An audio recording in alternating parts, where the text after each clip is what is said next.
Hello, কেমন আছো সবাই? আজকে সকালে ঘুম থেকে উঠেই ভাবছিলাম সন্ধেবেলায় একটু পিঠে বানাবো।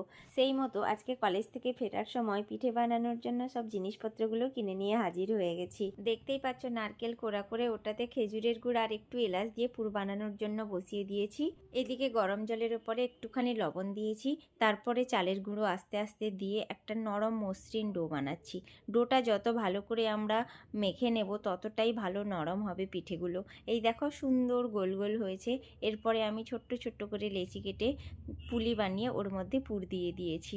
এবারে হচ্ছে ডিজাইন দেওয়ার পালা। এই ডিজাইন হচ্ছে অনেকেই অনেক ভালো রকমের করতে পারেন, কিন্তু আমি এরমই করতে পারি, এটাতেই আমি খুশি।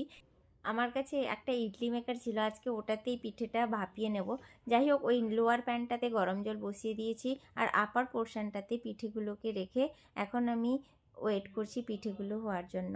দেখছি রেডি হয়ে গেছে। Bye bye.